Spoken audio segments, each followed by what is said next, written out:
The Now Habit, a strategic program for overcoming procrastination and enjoying guilt-free play, by Neil A. Fiore. Procrastination is not a problem, but the wrong solution to a more profound problem, anxiety. In The Now Habit, positive psychologist Neil Fiore explains how to deal with both. Get ready to find out yourself while discovering why most guides to overcoming procrastination get almost everything wrong. Why we procrastinate. Whether overt or implicit, whether coming from self-help books or your psychologist, the most frequent response to the question of why you procrastinate is undoubtedly because you're lazy. In other words, your problem isn't procrastination, but your character. If you weren't so indolent and idealistic and you just accepted the fact that life is dull and difficult, you would probably realize that tough jobs require hard work with no fooling around. Then and only then you'd be able to get some things done. The underlying message is akin to the old Puritan credo. Life is hard, so you need to learn some discipline. Unfortunately, behind all this well-meaning advice lies a basic misunderstanding of what procrastination really is. As a result, all those how-to books on procrastination and productivity and all those work harder suggestions by good-hearted parents, teachers, writers, and friends merely worsen the situation, practically creating a problem where there isn't one. Procrastination, simply put, has nothing to do with specific traits or certain types of characters, and a lot to do with the fundamental aspects of our human nature. Procrastination is a mechanism for coping with the anxiety associated with starting or completing any task or decision, writes Fiore. More specifically, it is our go-to solution to deal with tasks that are boring, overwhelming, and can easily result in a failure. From this definition, he explains further, it follows that those most vulnerable to procrastination are those who feel the most threatened by difficulty in starting a project, criticism, failure, and the loss of other opportunities that may result from committing to one project. So, contrary to popular belief, procrastinators do not avoid work because they don't want to do it. They avoid work because they're afraid they will not do it as they're expected to. Procrastination is rewarding. Rather than a problem, procrastination is a go-to solution to a problem, which is, in fact, anxiety. It is, of course, the wrong solution, but this new understanding of procrastination explains why well-meaning advice and how-to books don't work. Namely, by telling us to work harder lest we want to fail, these books are actually making us aware of the deeper anxieties about failure, perfectionism, and criticism that lead us to procrastinate in the first place. Instead of helping us with our procrastinating habits, they're really reinforcing them. In time, they can even lead us to becoming addicted to avoiding or delaying boring tasks. Because what the authors of these books don't understand is that procrastination is rewarding in at least 3 ways. As an indirect way of resisting pressure from above, as a way of lessening fear of failure by providing an excuse for a disappointing, less-than-perfect performance, and as a defense against fear of success by keeping us from doing our best. Now, as complex and perfect as it is, our brain has problems discerning between good and bad rewarding experiences. Consequently, telling someone to stop being lazy when they're procrastinating is the same as telling someone to stop eating chocolate when they're on a diet. Not only does such advice not work, it also makes things worse, since it deepens self-doubt and sets in motion a pernicious cycle. It works something like this. Since procrastination follows perfectionistic demands and a fear of failure, when somebody is admonished for procrastinating, the criticism gets internalized. This leads to anxiety, depression, loss of confidence, and a greater fear of failure. Ultimately, this results in a stronger need to use procrastination as a temporary escape. 10 tools for overcoming procrastination. Fortunately, there is a way out of this cycle. In The Now Habit, Fiore offers 10 powerful tools for overcoming procrastination. In his explanation, their aim is to help readers rise above traditional how-to advice by attacking the underlying causes of procrastination. So instead of teaching you how to be less lazy, the tools will help you lower your resentment toward work, make it easier for you to start working, improve the quality of your work, and stir your motivation.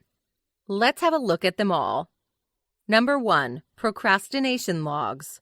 Knowing how you procrastinate, writes Fiore, is even more important than knowing why. The reason is simple. You can use your awareness of negative patterns to redirect your energy toward forming positive habits. The easiest way to do this is by keeping a procrastination log. In it, you should list the day, time, and the activity you avoid doing, and link it to a specific thought, justification, attempted solution, and resultant thought. Procrastination logs are after-the-fact planners. Without them, you will never know how much time you've lost and what led you to procrastinate. On the other hand, using one just for a few days will help you identify your procrastination patterns and help you discern between feelings that lead toward achievements and those that lead toward self-criticism and further delay. Number 2, creating a safety net.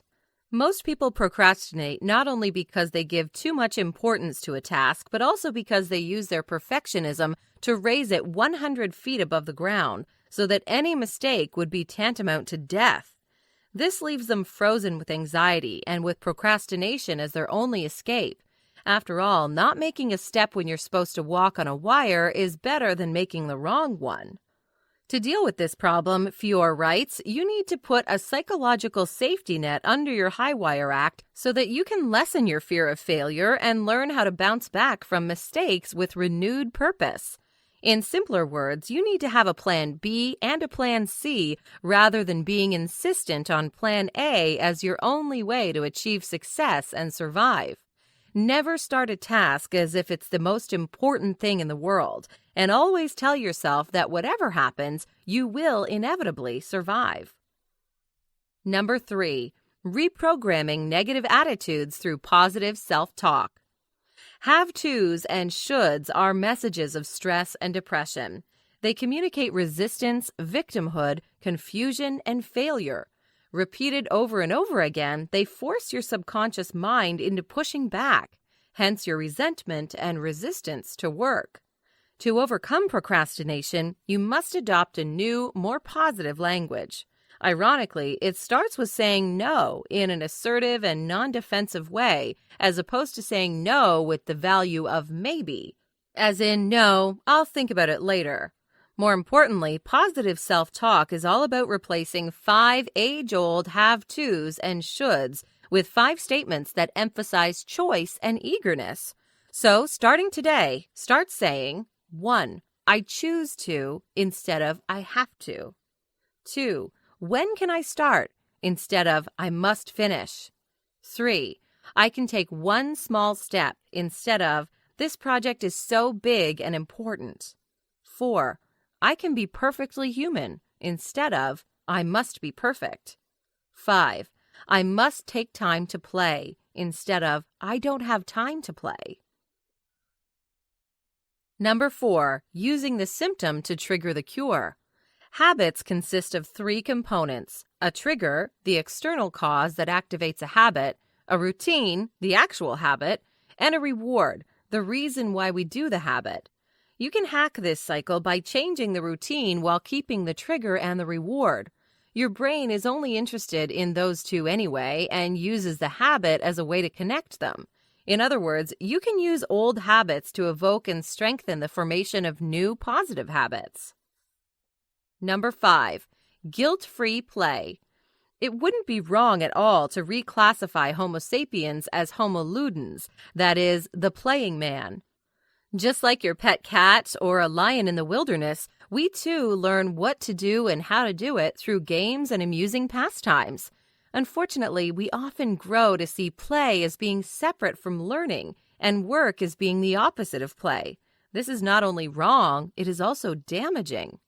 Even if you don't like your work, you must change this attitude immediately and start strategically scheduling your leisure time.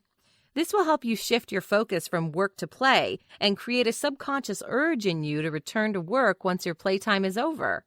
Almost paradoxically, guilt-free play is essential not only to minimizing procrastination, but to attaining quality work as well. Number 6, the reverse calendar. Most self-help guides to overcoming procrastination will tell you, quite sensibly, to motivate yourself by breaking down a large project into smaller, doable steps. What they won't tell you is that you're probably not psychologically adept at planning ahead. If you were, you wouldn't be a procrastinator in the first place. To tackle this problem, Fiore suggests using a reverse step-by-step calendar of your path to achievement, with adequate time and rest to fully appreciate your accomplishments. Put simply, plan the other way around, starting from the ultimate deadline and ending with today. Number 7, making worry work. As noted, procrastination is an effective way to cope with worrying because it stalls action and simply piles up more worries for you. To break this cycle, ask yourself the following 6 questions before starting any project. 1. What is the worst that could happen? 2. What would I do if the worst really happened? 3. How would I lessen the pain and get on with as much happiness as possible if the worst did occur? 4. What alternatives would I have? 5. What can I do now to lessen the probability of this dreaded event occurring? 6. Is there anything I can do now to increase my chances of achieving my goal? Though simple, this 6-step process will help you create safety and direct the blocked energy of anxiety toward constructive preparation for potential danger. Number 8, the unschedule. In Fiore's definition, the unschedule is a weekly calendar of committed recreational activities that divides the week into manageable pieces with breaks, meals, scheduled socializing, and play. In addition, it's a record of your productive, uninterrupted work. To make it work, think of it as a time clock that you punch in as you start work and punch out when you take credit for your progress. Fill it in with work on projects only after completing at least 1 half-hour, and don't take credit for periods of work that take less. Keep track of the number of quality hours worked each day, and always leave at least 1 full day of the week for recreation and small chores. Think small, 30 minutes of quality work, and focus on starting. Finishing will take care of itself if you just keep starting. Finally, never end down. That is to say, never stop working when you're blocked or at the end of a section. Instead, take a page out of Hemingway's book. End at the most interesting part to keep your motivation stirred for the following start. Number 9, working in the flow state. Named by Mihai Csikszentmihalyi, the flow state is colloquially known as being in the zone, and it means being fully immersed in what you're doing. Characteristics of the flow state include calm, focused energy, time expansion, delight at new ideas, ease at avoiding or solving problems, and enhanced concentration. To stimulate the flow state, try putting yourself in an it's only the first draft state of mind. Create now. You'll edit later. Enjoy the process of fashioning something new in the knowledge that it's not the final version. Number 10. Controlled setbacks. It's easier to face the worst-case scenario if you've rehearsed your reactions beforehand. So try planning controlled setbacks while working to learn when you're most likely to procrastinate and how. Then wire in an appropriate now habit technique to train your brain into both anticipating the temptation to procrastinate and fixing it immediately.